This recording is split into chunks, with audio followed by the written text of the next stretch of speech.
Tanggapin kaya nitong Magnolia Chicken Templados itong biglang offer na ibibigay ng Converge Fiber XRs?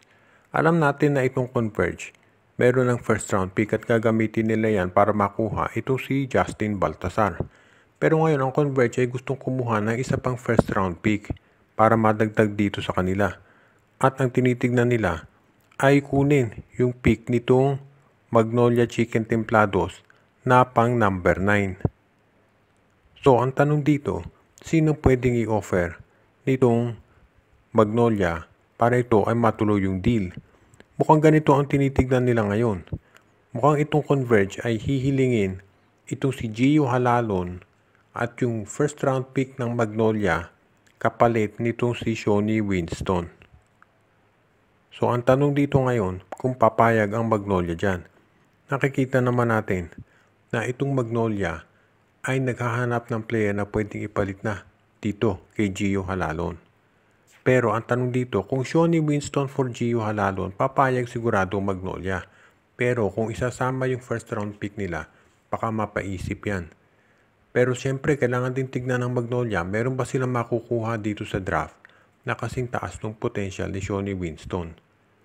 So, kailangan mag-isip dito Magnolia, pero sa tingin ko kung depende do sa management yan, pero napakataas kasi ng potential nito si Shoni Winston, lalo na kung mapunta yan sa isang team katulad ng Hot Shots. Kaya sa tingin ko, baka tanggapin na ng Magnolia yung ganitong offer. Mabigat kung pakakawalan nila si Halalon, pati yung first round pick nila.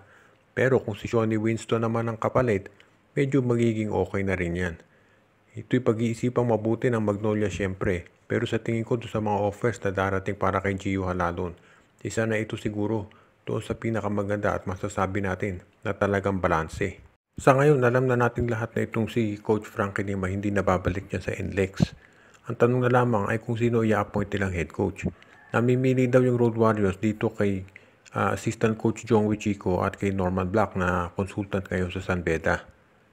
Itong si Jong Wichico, ever since itong ilagay siya sa NLEX, ang sabi ng iba, isa na yung sabihin na natin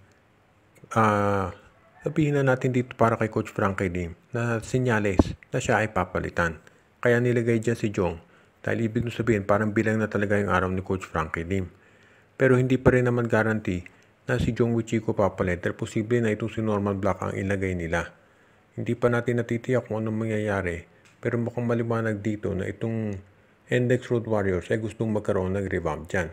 Ngayon, kung sakasakali na magpalit ng coach itong NLEX, kinakailangan naman magkaroon din sila ng mga players na magagamit ng bagong coach. Dahil siyempre, mahirap nga naman kung magkakaroon ka ng bagong coach pagkatapos pipitasin ng TNT yung magagaling nilang players. At yan ngayon ang tinitignan mabuti ng management ng NLEX. Either way, ito si Norman Black or ito si Jong Wichico, magiging magandang option yan. Kaysa dito kay Frankie Lim na parang hindi talaga naging maganda ang samahan dito sa mga players niya in terms of nung kanilang style. Siguro yung gustong style ni Frankie Lim talagang hindi bagay dito sa galaw ng mga players ng NLEX at yan ang dahilan kung ba't sila na-eliminate ang maaga. Sa ngayon, titignan muna natin kung ano ang gagawin ng management dito para mapalakas yung kanilang lineup.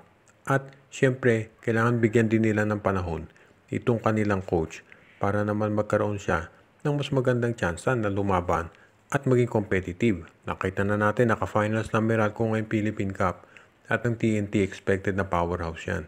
So sa ngayon mukhang kinakailangan naman itong NLEX ang bigyang pansin ng management para maging malakas na rin katulad ng dalawa pang teams.